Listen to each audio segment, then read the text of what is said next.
Donc on va commencer avec un cas clinique, un patient de 69 ans, vous voyez, qui a été hospitalisé ces 3 derniers mois pour insuffisance cardiaque 2 fois, qui a une exogénose, qui a insuffisance rénale sévère, qui a une dysfonction VG systolique avec une fraction d'éjection à 25-30%, une sténose aortique jugée modérée, qui a eu une coronarographie au cours d'une des hospitalisations parce qu'il avait une tropo élevée et finalement cette coro s'est révélée normale.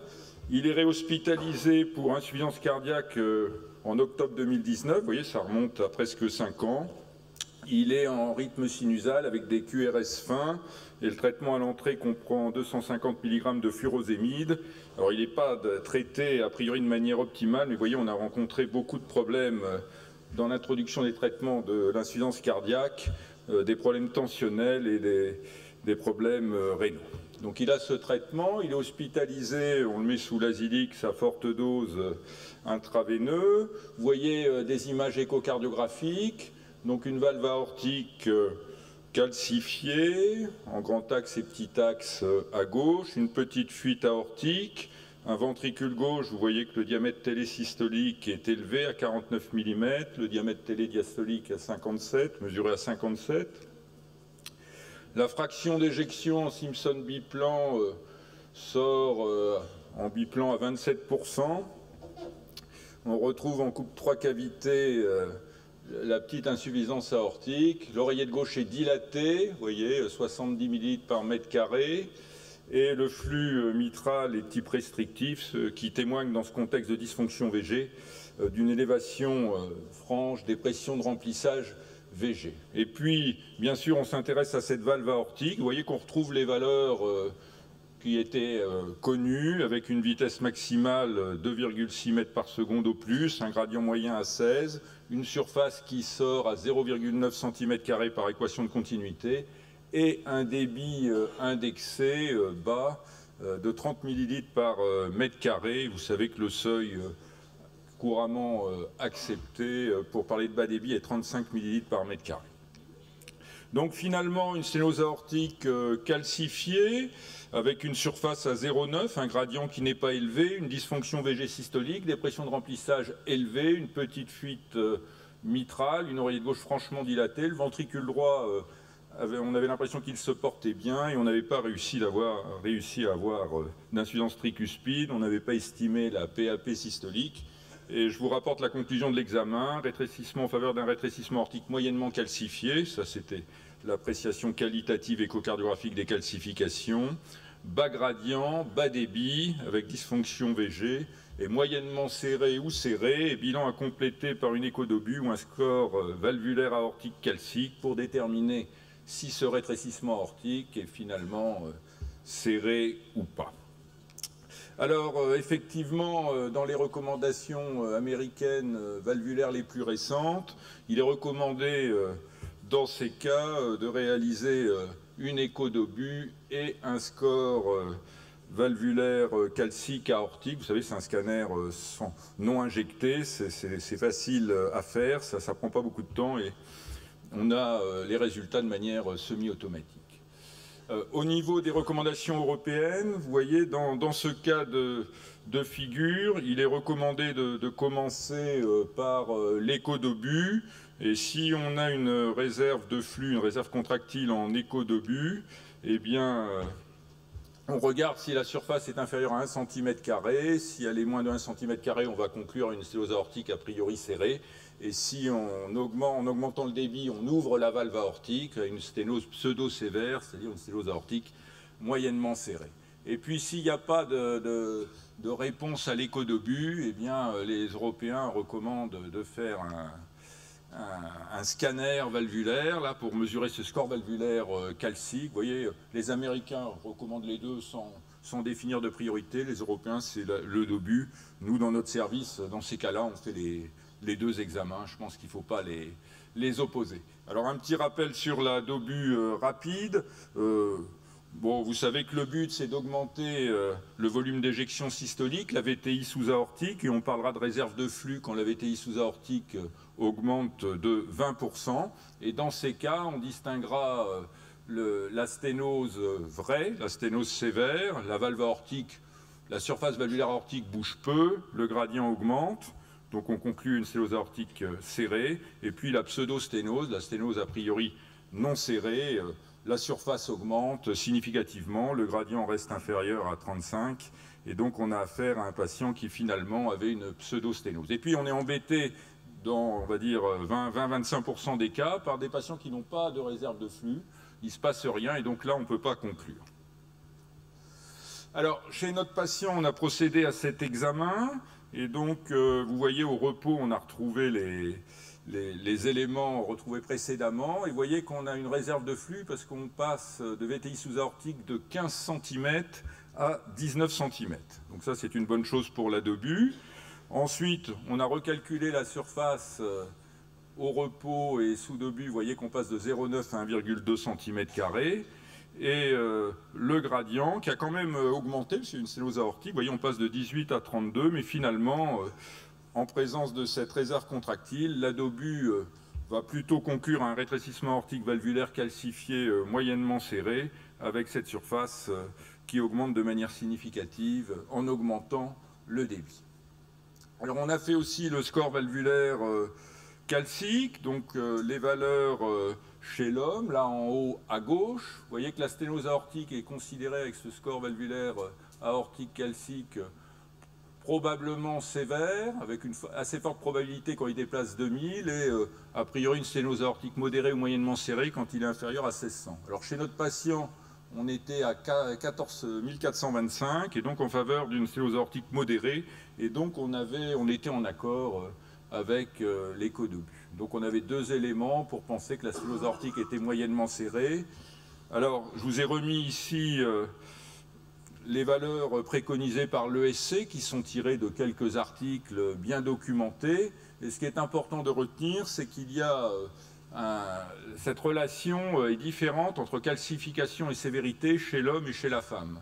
Les femmes à surface équivalente calcifient moins que les hommes, et donc vous voyez que chez la femme, eh bien, les valeurs seuil sont plus basses, 1200 pour parler de sténose aortique probablement serrée, et 800 pour une sténose aortique moyennement serrée.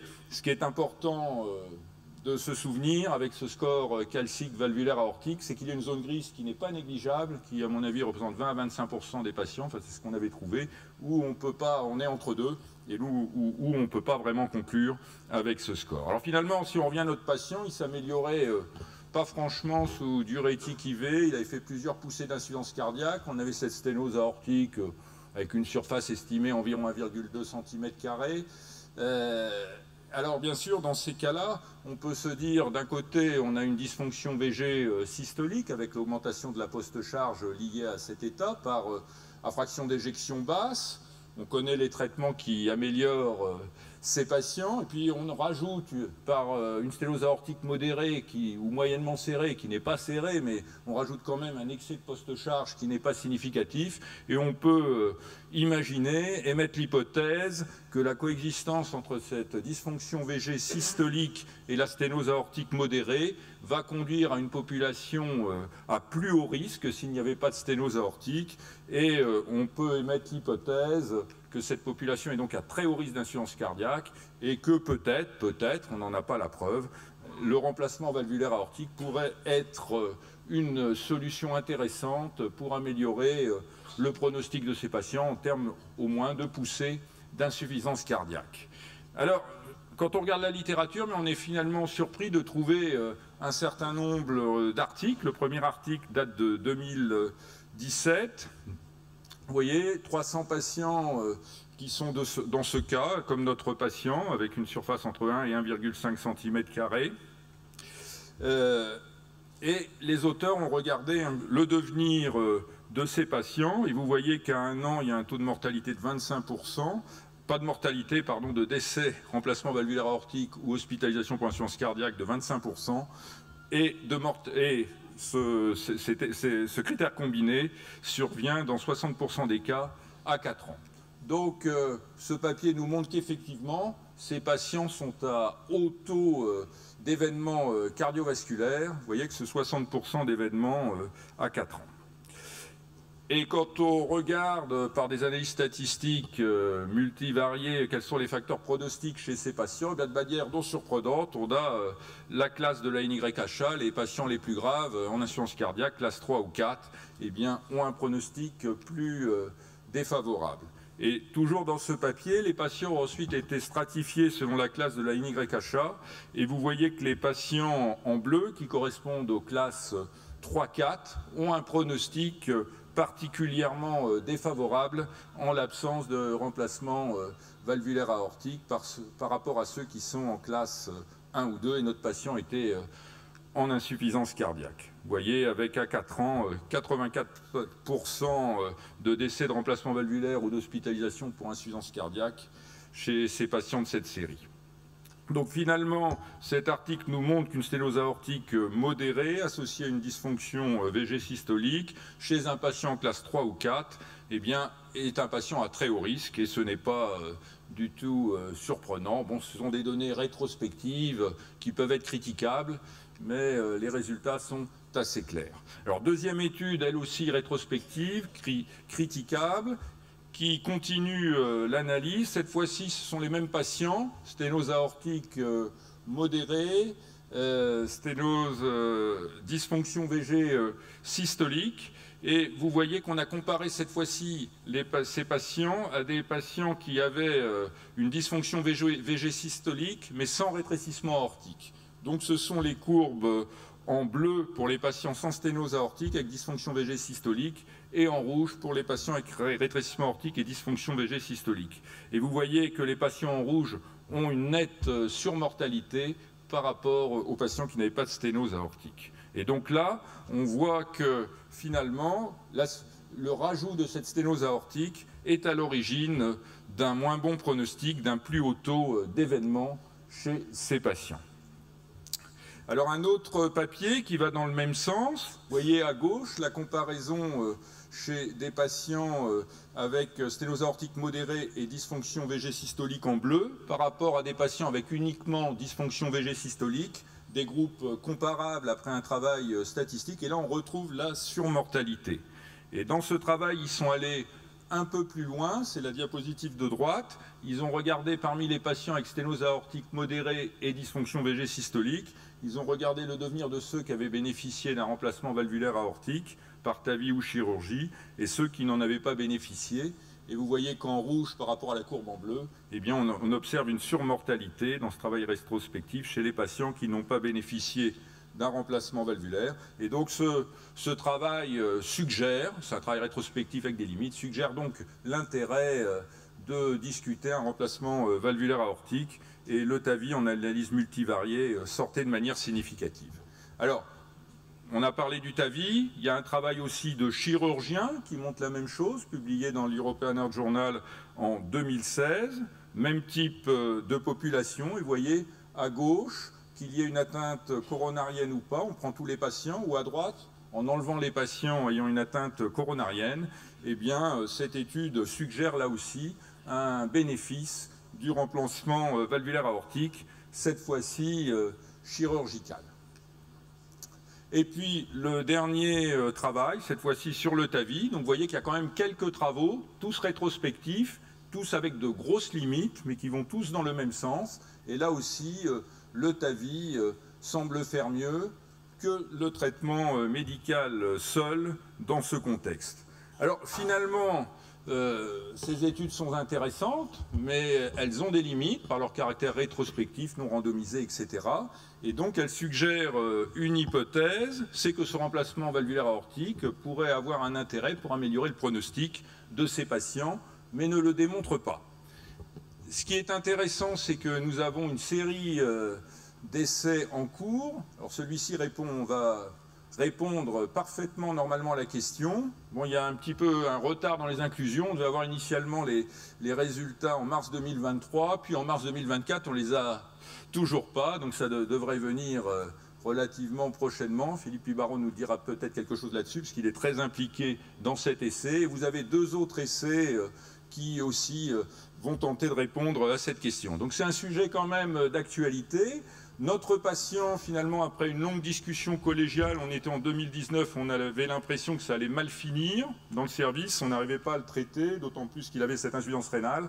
Donc de manière collégiale, on était complètement hors clou, on a décidé d'implanter une valve percutanée, il avait une voie fémorale favorable, donc ça s'est bien passé techniquement. La fraction d'éjection s'est un petit peu améliorée. Vous voyez, après TAVI, on avait 35% et avant 27%. Ce qui est intéressant, c'est que la VTI sous-aortique est passée de 14 cm à 20 cm, donc une amélioration significative du débit cardiaque, avec un flux mitral, vous voyez, qui s'est amélioré par rapport à tout à l'heure. Et là, on a réussi à capter une insuffisance tricuspide qui ne montrait pas d'hypertension, pas d'argument en faveur d'une hypertension artérielle pulmonaire. Donc un résultat immédiat assez satisfaisant. Et le patient a pu finalement quitter le service quand même après quelques jours sous une dose de furosémide péros de 40 mg avec un petit peu de ramipril, un peu de biso, mais on avait un peu de mal à majorer les doses. C'était mal toléré encore sur le plan rénal et tensionnel. Alors ce patient, on l'a suivi. Alors maintenant, on a un peu plus de 4 ans de suivi, donc il n'est pas décédé, alors que ça nous semblait très mal parti au départ. Alors ça ne démontre rien, mais bon, on a l'impression de lui avoir rendu service. Sa fonction rénale s'est un petit peu améliorée après le TAVI, probablement par augmentation du débit cardiaque. Puis après, elle est revenue à ses valeurs qu'on avait en octobre 2019 progressivement. Donc ce patient, il n'est pas très compliant lors de son suivi, donc c'est un petit peu compliqué. Il a été hospitalisé pour poussée d'insuffisance cardiaque, vous voyez, environ une fois par an, souvent en raison d'une rupture de son traitement.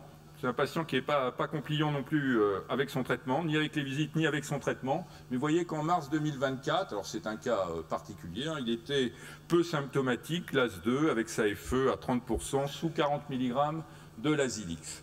Et donc, mes conclusions, confirmer dans ce contexte que la sténose aortique est moyennement serrée, d'obus scan. Les guidelines, clairement, ne supporte pas l'attitude que l'on a adoptée pour ce patient. Donc il n'y a pas de démonstration qu'il faut faire cela, mais c'est une question qu'il faut se poser. Ce sont des patients qui ont un très mauvais pronostic. Il faut les suivre de très près. Le patient avait un QRS fin, s'il y a un QRS large, on peut les resynchroniser, il faut optimiser le traitement médical. Et puis il y a toute une série d'études rétrospectives que l'on a balayées rapidement, qui suggèrent que le remplacement valvulaire aortique, en particulier le TAVI, en particulier chez les patients qui avaient de l'insuffisance cardiaque, parce que dans ces séries c'est des patients avec insuffisance cardiaque, pourrait être bénéfique. Voilà, écoutez, je vous remercie de votre attention et je vous convie tous à Cardiovalve en mars prochain à Lille.